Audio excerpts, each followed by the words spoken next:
chair as possible. It's going to feel uncomfortably close, unfortunately, for you. This is what I have to put up there. Yeah, he just does what he's told. His idea was Media Snack. Coming up, we hear from the UK's leading independent media agency.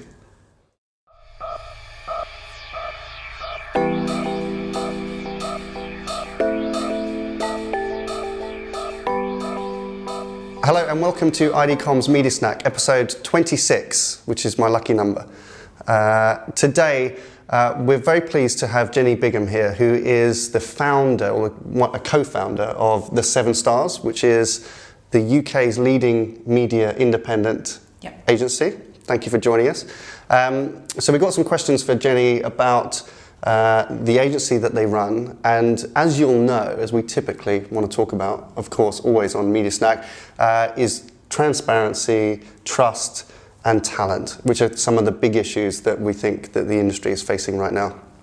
So, all coming up on today's Media Snack in just the time it takes to eat a sandwich. So, Jenny Biggam, tell us a little bit about 7 Stars then, and how long you've been going, why you set up, and what's the proposition of the 7 Stars now in the UK? So we set up in 2005.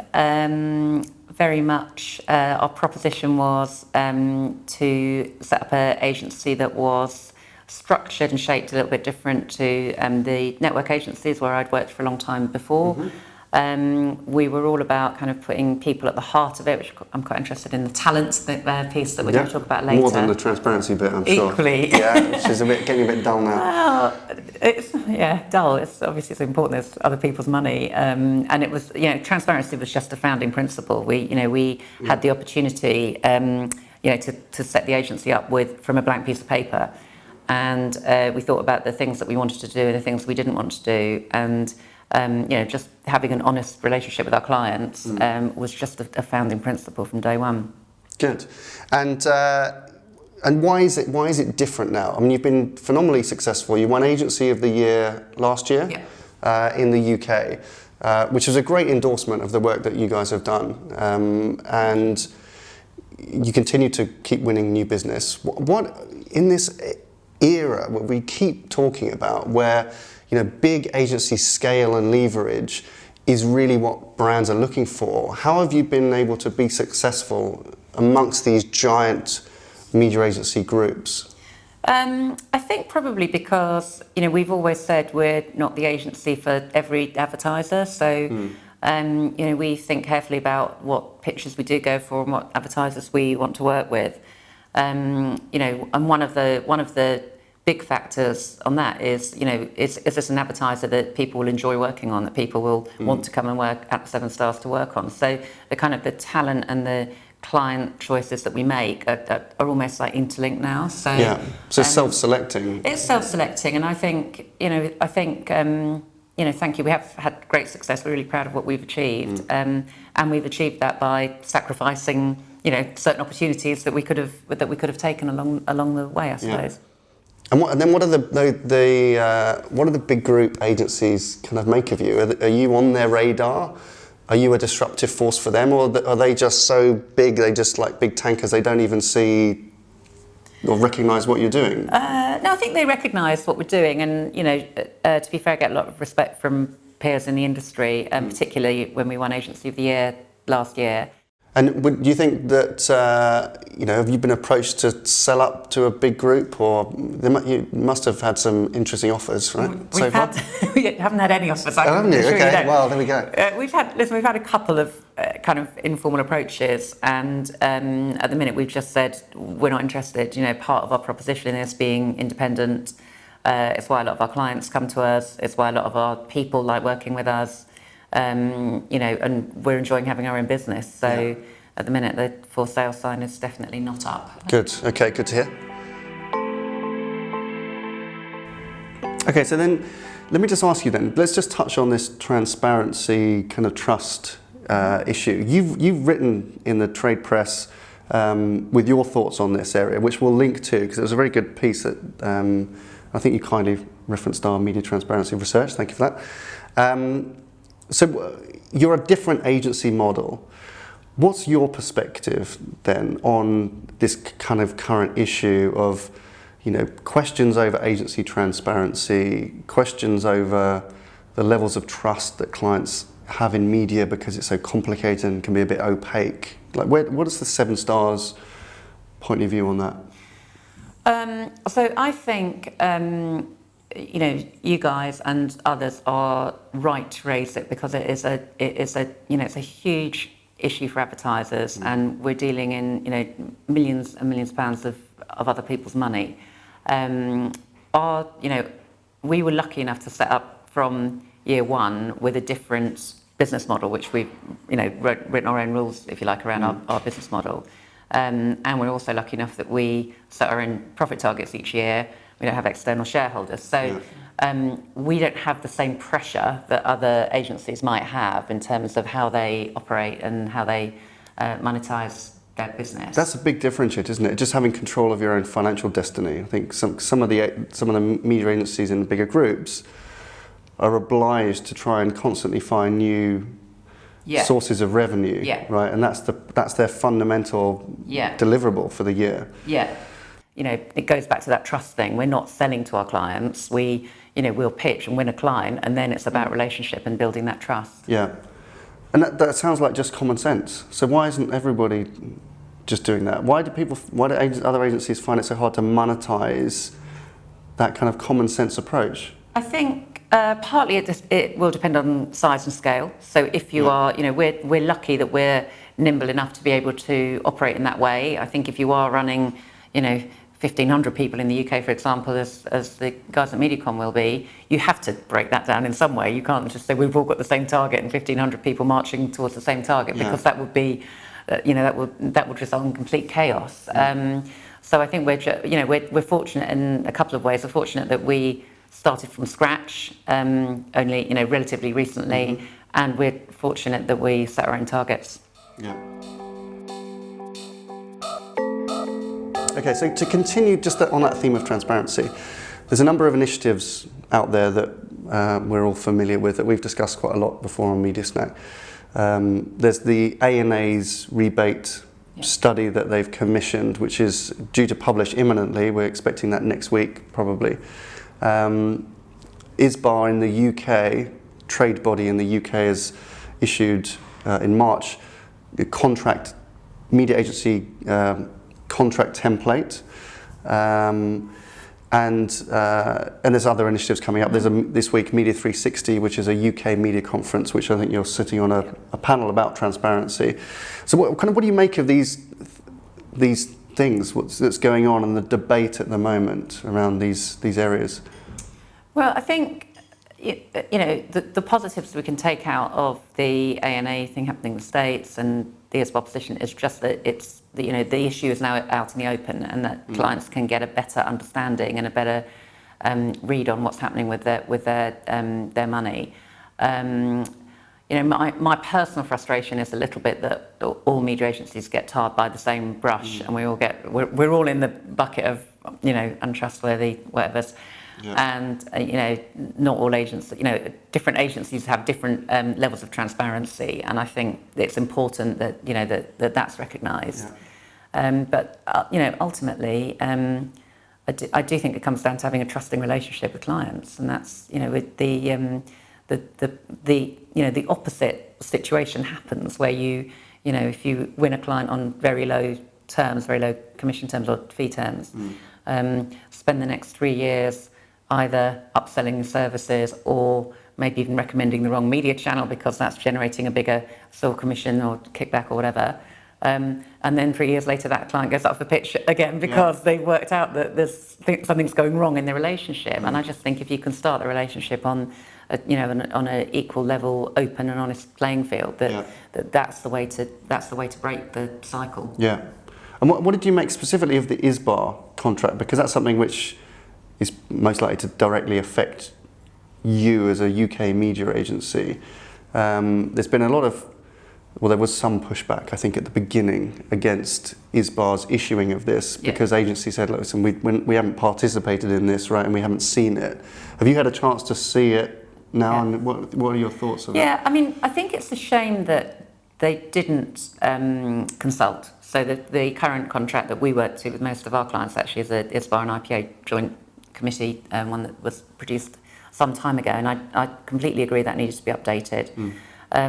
Most of the updates that ISBA have recommended, actually we would be in agreement with. There are certain things within the, when you look into the detail of it, that probably they needed to talk to agencies about a little bit more before they kind of rushed to release it. Such as what kind of areas do you think? Well, there's issues like, even for example, currently media agencies always operate under the term of an exclusive relationship. So if I'm negotiating with ITV on behalf of a client, they can't then appoint somebody else to do a deal with Channel 4 kind of thing. Yeah. And things like that's been taken out. So, giving advertisers the right to use more than one agency, and things like that you need to get into detail of, because otherwise you can end up being in breach of what you're negotiating with the media owners. Yeah. So there's just certain clauses that I think had the IPA been consulted, or even individual media agency heads been consulted, that we could have worked through. Yeah. But in general, a lot of it, about the right of audit, things like that, financial transparency, I completely agree with. Yeah, okay. Good. Well, I mean, this is something that we're obviously tracking just to see how brands are able to implement those ISBA guidelines. So, we'll check back in with you and see if you've had any clients. I have a long email from ISD about it, so I'm we sure can you share it. Yeah. Good. Okay, excellent. Join us for a free webinar workshop next Wednesday. It will be a practical workshop about how to deliver greater transparency and how to build trust between an advertiser and their media agencies. The webinar is designed for marketing and procurement leaders looking to understand how transparency affects the commercial relationships with media agencies and how that might influence both media and business performance. Okay, so let's move on to talent. So one of the many things that the Seven Stars has a great reputation for is the culture that you've built, which is quite different to what people have expected from media agencies to be like. An Omex agency, I think when it started, it was all full service, and it was quite, they were quite good at the cultural stuff. But as agencies got bigger and bigger and bigger, it just constantly, did feel a bit more like a machine. How do you, as an independent, as a smaller entity compared to many of the kind of bigger groups, create a culture which can really attract talent away from other agencies, or even attract talent from outside the normal pool of agencies, which delivers the proposition that you're talking about? Yeah, I mean, I think this is the single most important thing. The single most important part of my job actually is, making sure that we have a culture that attracts the best talent in the industry, and that when people come work for us, they are at the top of their game. So it's about the kind of level of motivation. It's about being passionate about your job. It's about feeling like you're part of a team. It's about moving forward in a really good direction. So I genuinely think the only thing that differentiates media agencies from each other is actually the quality of team. Unlike a creative agency, we don't have a show reel. Nobody who's not a client can see your strategic work. Nobody can see how well or badly you buy media. So we do the intangible bit, don't we? We don't have a kind of show reel so people say, I want the agency that made that ad. It's nobody wants the agency that created that comm strategy, because they can't see it.